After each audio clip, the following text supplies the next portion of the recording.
Hello guys, welcome to സെയ്സ് vlogs. Calicut university 6th semester പൊളിറ്റിക്സുകാരുടെ foreign policy എന്ന ഒരു സബ്ജക്റ്റാണ് നമ്മൾ നോക്കാൻ പോകുന്നത്. അതിനു മുൻപായി ആദ്യമായി ചാനൽ കാണുന്നവരും എല്ലാവരും കണ്ടുകൊണ്ടിരിക്കുന്നവരും ഒന്ന് എൻ്റെ ഈ ചെറിയ ചാനൽ ഒന്ന് സബ്സ്ക്രൈബ് ചെയ്ത് സപ്പോർട്ട് ചെയ്യുകയാണെങ്കിൽ 6th സെമസ്റ്റർ എല്ലാ സബ്ജക്റ്റും ഞാൻ ഉടൻ തന്നെ അപ്ലോഡ് ചെയ്യുന്നതായിരിക്കും. അപ്പോൾ ഫോറിൻ പോളിസി എന്നുള്ള ഭാഗം നമുക്ക് നോക്കാം. ആദ്യത്തെ മൊഡ്യൂളായ ഫോറിൻ പോളിസി നമുക്ക് നോക്കാം. വിദേശ നയം അഥവാ ഫോറിൻ പോളിസി എന്നാൽ എന്താണ് എന്ന് പറയാം.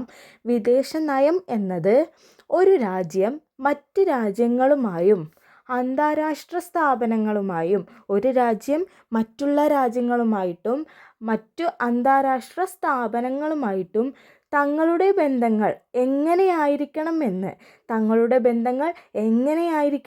തീരുമാനിക്കുകയും അതിലൂടെ തങ്ങളുടെ ദേശീയ താൽപ്പര്യങ്ങളും ലക്ഷ്യങ്ങളും സംരക്ഷിക്കാനും ശ്രമിക്കുകയും ചെയ്യുന്ന തന്ത്രങ്ങളുടെയും തത്വങ്ങളുടെയും ഒരു കൂട്ടമാണ് വിദേശ നയം.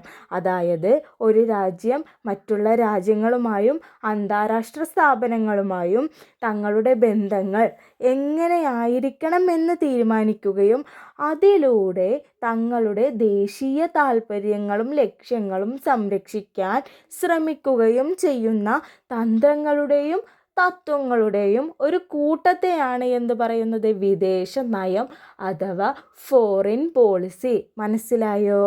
നോട്ട്സ് ഞാൻ ഇതിൽ കാണിക്കുന്നതാണ്. എല്ലാവരും ഒന്ന് പോസ് ചെയ്തോ സ്ക്രീൻഷോട്ട് ചെയ്തോ എഴുതിയെടുക്കാം. ക്ലിയർ ആയിരിക്കുമോ എന്നുള്ളത് വ്യക്തമല്ല. എന്തായാലും ഞാൻ പറഞ്ഞത് കേട്ടിട്ടാണെങ്കിലും എല്ലാവരും ഒന്ന് നോട്ട് ചെയ്ത് വെക്കുക. അപ്പോൾ വിദേശ നയം എന്താണെന്ന് എല്ലാവർക്കും മനസ്സിലായല്ലോ. അടുത്തതായിട്ട് നമുക്ക് principles and objectives of foreign policy നോക്കാം. അതിലെ പ്രിൻസിപ്പിൾസ് നോക്കാം. ആദ്യമായിട്ട് നമുക്ക് 4 പോയിൻറ്റ്സ് ആണ് നോക്കാനുള്ളത്. അപ്പോൾ ആദ്യത്തേത് ദേശീയ താൽപ്പര്യങ്ങൾ സംരക്ഷിക്കുക. പ്രിൻസിപ്പിൾസ് ഓഫ് ഫോറിൻ പോളിസി ആദ്യത്തെ പോയിൻ്റാണ് ദേശീയ താൽപ്പര്യങ്ങൾ സംരക്ഷിക്കുക. രണ്ടാമത്തേത് ലോകസമാധാനം നിലനിർത്തുക. നിരായുധീകരണം പ്രോത്സാഹിപ്പിക്കുക. ആഫ്രോ ഏഷ്യൻ രാജ്യങ്ങൾക്ക് സ്വാതന്ത്ര്യം ഉറപ്പാക്കുക. അപ്പോൾ ഏതൊക്കെയാണെന്ന് മനസ്സിലായല്ലോ. ദേശീയ താൽപ്പര്യങ്ങൾ സംരക്ഷിക്കുക, ലോകസമാധാനം നിലനിർത്തുക, നിരായുധീകരണം പ്രോത്സാഹിപ്പിക്കുക, ആഫ്രോ ഏഷ്യൻ രാജ്യങ്ങൾക്ക് സ്വാതന്ത്ര്യം ഉറപ്പാക്കുക. പിന്നെ പഞ്ചശീല തത്വങ്ങൾ, ചേരിചേരാ നയം തുടങ്ങിയ ചില മാർഗനിർദ്ദേശക തത്വങ്ങളിലൂടെയാണ് ഈ ലക്ഷ്യങ്ങൾ നേടാൻ ശ്രമിക്കുന്നത്. മനസ്സിലായല്ലോ ഏതൊക്കെ മാർഗങ്ങളിലൂടെയാണ് ഈ പ്രിൻസിപ്പിൾസ് നേടാനായിട്ട് ഫോറിൻ പോളിസിയിൽ ശ്രമിക്കുന്നത്. പഞ്ചശീല തത്വങ്ങൾ, ചേരിചേരാ നയം തുടങ്ങിയ ചില മാർഗനിർദ്ദേശക തത്വങ്ങളിലൂടെയാണ് ഈ ലക്ഷ്യങ്ങളെല്ലാം നേടിയെടുക്കാനായിട്ട് ശ്രമിക്കുന്നത്. മനസ്സിലായല്ലോ. അപ്പം നമുക്ക് ഫോറിൻ പോളിസി നോക്കി, പ്രിൻസിപ്പിൾസ് ഓഫ് ഫോറിൻ പോളിസി നോക്കി.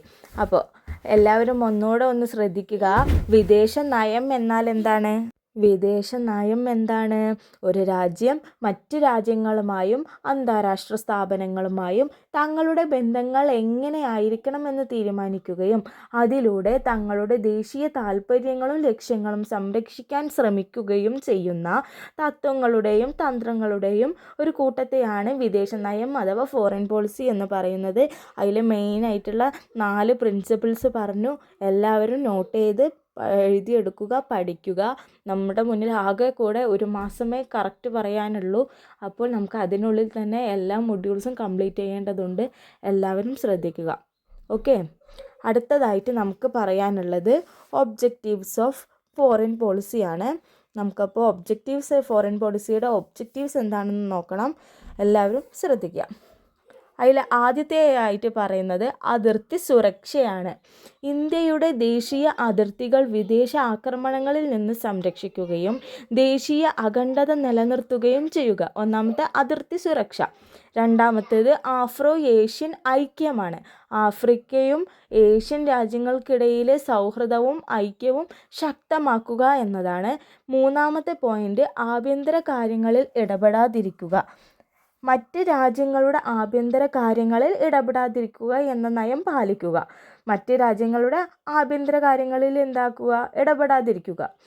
അടുത്തത് ചേരിചേരാ നയം. ലോകത്തിലെ വലിയ ശക്തികളുടെ ചേരികളിൽ ചേരാതെ സ്വതന്ത്രമായി നിലനിൽക്കുക എന്നതാണ്. ലോകത്തിലുള്ള വലിയ ശക്തികളുടെ ചേരികളിൽ ചേരാണ്ട് സ്വതന്ത്രമായിട്ട് നിലകൊള്ളുക, അതാണ് അടുത്തത്. അത് കഴിഞ്ഞാൽ സാമ്പത്തിക നയതന്ത്രം. അടുത്ത പോയിന്റ് സാമ്പത്തിക നയതന്ത്രമാണ്. 4 പോയിന്റ്സ് നോക്കി. ഇനി 5ാമത്തെ പോയിന്റാണ് നോക്കാനുള്ളത്, സാമ്പത്തിക നയതന്ത്രം. സാമ്പത്തിക നയതന്ത്രത്തെ രാഷ്ട്രീയ നയതന്ത്രവുമായി കൂട്ടിയോജിപ്പിക്കുക. സാമ്പത്തിക നയതന്ത്രങ്ങളെ രാഷ്ട്രീയ നയതന്ത്രങ്ങളുമായിട്ട് എന്താക്കുക? കൂട്ടിയോജിപ്പിക്കുക എന്നതാണ്. അടുത്തത് കോളനിവൽക്കരണവും വംശീയ വിവേചനവും ഇല്ലാതാക്കുക. കോളനിവൽക്കരണം. ഒരു രാജ്യം മറ്റൊന്നിനെ ഭരിക്കുന്നതിനെയാണ് നമ്മൾ എന്ത് പറയുന്നത്? കോളനിവൽക്കരണം എന്ന് പറയുന്നത്. ഇത് ഇല്ലാതാക്കാനും വംശീയ വിവേചനം, അതായത് നിറത്തിൻ്റെയോ വംശത്തിൻ്റെയോ പേരിൽ ആളുകളെ തമ്മിൽ വേർതിരിക്കുക, പല തട്ടുകളായി തിരിക്കുക. നിറത്തിൻ്റെയും വംശത്തിൻ്റെയും ഒക്കെ പേരിൽ ആളുകളെ തന്നെ, മനുഷ്യന്മാരെ തന്നെ പല തട്ടുകളിലായി വേർതിരിക്കുന്നതിനെയാണ് വംശീയ വിവേചനം എന്ന് പറയുന്നത്. അപ്പോൾ കോളനിവൽക്കരണവും വംശീയ വിവേചനവും അവസാനിപ്പിക്കുക എന്നതാണ് അടുത്ത പോയിന്റ്. അത് കഴിഞ്ഞാൽ വിദേശ രാജ്യങ്ങളിൽ താമസിക്കുന്ന ഇന്ത്യൻ പൗരന്മാരുടെയും ഇന്ത്യൻ വംശജരുടെയും താൽപ്പര്യങ്ങൾ സംരക്ഷിക്കുകയും അവർക്ക് വേണ്ടി നിലകൊള്ളുകയും ചെയ്യുക എന്നതാണ്. വിദേശ രാജ്യങ്ങളിൽ താമസിക്കുന്ന ഇന്ത്യൻ പൗരന്മാരുടെയും ഇന്ത്യൻ വംശജരുടെയും താൽപ്പര്യങ്ങൾ സംരക്ഷിക്കുകയും അവർക്ക് വേണ്ടി നിലകൊള്ളുകയും ചെയ്യുക എന്നതാണ് അടുത്ത പോയിന്റ്. അങ്ങനെ ഒബ്ജക്റ്റീവ്സ് ഓഫ് പ്രിൻസിപ്പിൾസ് കഴിഞ്ഞിട്ടുണ്ട്. എല്ലാവരും ഒന്ന് നോട്ട് ചെയ്ത് വെക്കുക കേട്ടോ. അടുത്തതായിട്ട് basic determinants of India's foreign policy, അതായത് ബേസിക് ഘടകങ്ങളാണ്.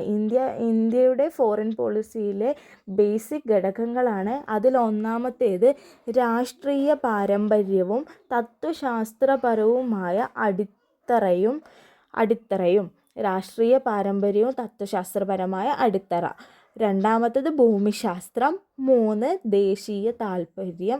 4 അന്താരാഷ്ട്ര പശ്ചാത്തലം. അപ്പോൾ ഈ 4 പോയിന്റ്സ് നമുക്ക് ഓരോന്നും എന്തൊക്കെയാണെന്ന് വിശദമായിട്ട് നോക്കേണ്ടതുണ്ട്. അപ്പോൾ നമുക്കത് എന്തൊക്കെയാണെന്ന് നോക്കാം. അതിലൊന്നാമത്തെ രാഷ്ട്രീയ പാരമ്പര്യവും തത്വശാസ്ത്രപരമായ അടിത്തറയും നമുക്ക് നോക്കാം. വസുദൈവ കുടുംബകം. ലോകം ഒരു കുടുംബം പോലുള്ള പുരാതന ഇന്ത്യൻ മൂല്യങ്ങളിലും അഹിംസയുടെയും സമാധാനപരമായ സഹവർത്തിത്വത്തിൻ്റെയും ഗാന്ധിയൻ തത്വങ്ങളിലാണ് അധിഷ്ഠിതമാണ്. അതായത് വസുദൈവ കുടുംബകം എന്ന ഒരു ചിന്ത. വസുദൈവ കുടുംബകം, ലോകം ഒരു കുടുംബം എന്ന ഒരു ചിന്താഗതിയാണ്. അതുപോലുള്ള പുരാതന ഇന്ത്യൻ മൂല്യങ്ങളും അഹിംസയുടെയും സമാധാനപരമായ സഹവർത്തിത്വത്തിൻ്റെയും ഗാന്ധിയൻ തത്വങ്ങളിലാണ് അധിഷ്ഠിതമായതാണ്. ഇന്ത്യയുടെ ജനാധിപത്യ ചട്ടക്കൂട് നയതന്ത്രം ബഹുരാഷ്ട്രവാദം, അതായത് മൾട്ടിലെറ്ററലിസം, ബാഹ്യരാഷ്ട്രവാദം, അന്താരാഷ്ട്ര നിയമങ്ങളോടുള്ള ബഹുമാനം എന്നിവയെ പ്രോത്സാഹിപ്പിക്കുന്നു. ബാഹ്യരാഷ്ട്രവാദം എന്നാൽ എന്താണ്? അന്താരാഷ്ട്ര നിയമങ്ങളോടുള്ള ബഹുമാനം എന്നിവയെ പ്രോത്സാഹിപ്പിക്കുക. ജവഹർലാൽ നെഹ്റു തുടക്കം കുറിച്ച ചേരിചേരാ പ്രസ്ഥാനത്തിൻ്റെ നോൺ അലൈൻമെൻറ്റ് മൂവ്മെൻറ്റിൻ്റെ പാരമ്പര്യം ഇന്ത്യയുടെ തന്ത്രപരമായ സ്വയംഭരണത്തെ ഇപ്പോഴും സ്വാധീനിക്കുന്നുണ്ട്. രണ്ടാമത്തേത് ജിയോഗ്രഫി, ഭൂമിശാസ്ത്രം.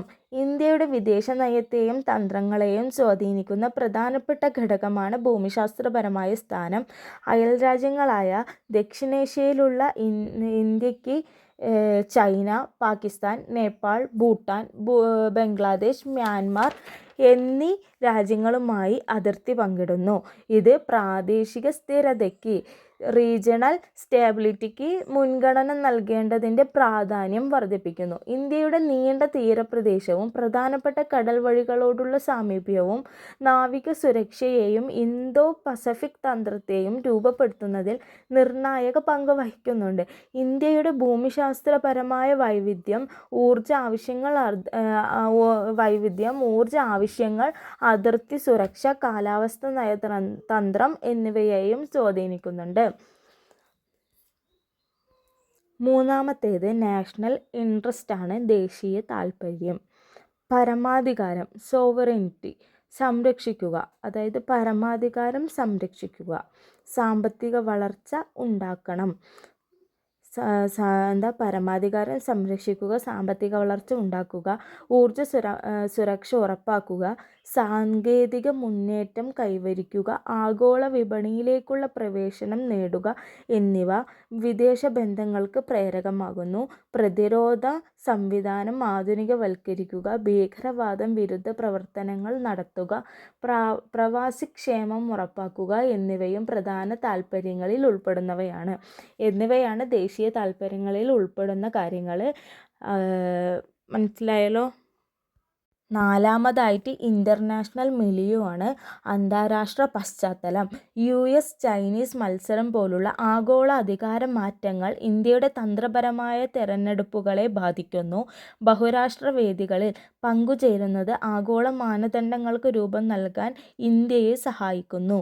ആഗോള പ്രതിസന്ധികളോടും, ഉദാഹരണത്തിന് പകർച്ചവ്യാധികൾ, കാലാവസ്ഥാ മാറ്റം, സംഘർഷങ്ങൾ എന്നിവ പോലുള്ള പ്രതിസന്ധികളോടും പുതിയ അവസരങ്ങളോടും പ്രതികരിക്കുന്നതിനായി ഇന്ത്യ തൻ്റെ നയങ്ങൾ അനുരൂപീകരിക്കുന്നു എന്നിവയാണ് നാലാമത്തെ ഇൻ്റർനാഷണൽ മിലിയോയിൽ പറയുന്നത്, അതായത് അന്താരാഷ്ട്ര പശ്ചാത്തലത്തിൽ പറയുന്ന കാര്യങ്ങൾ. അപ്പോൾ എല്ലാവരും ക്ലാസ് നന്നായിട്ട് കേട്ട് നോട്ട്സ് എല്ലാം ചെറിയ നോട്ട്സായി പ്രിപ്പയർ ചെയ്ത് വേണ്ടവ സ്ക്രീൻഷോട്ട് എടുത്ത് വെക്കുക, പഠിക്കുക. അങ്ങനെ നമ്മുടെ ആദ്യത്തെ മൊഡ്യൂളോടെ കംപ്ലീറ്റ് ആയിട്ടുണ്ട്. ചെറിയൊരു ഭാഗമായിരുന്നു. അങ്ങനെ ആദ്യത്തെ മൊഡ്യൂൾ എടുത്തിട്ടുണ്ട്. എന്തെങ്കിലും സംശയങ്ങളുണ്ടെങ്കിൽ കമൻസിലൂടെ ചോദിക്കുക.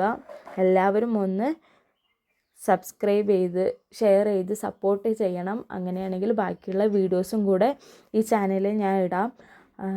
അപ്പോൾ എല്ലാവർക്കും ഓൾ ദ ബെസ്റ്റ്.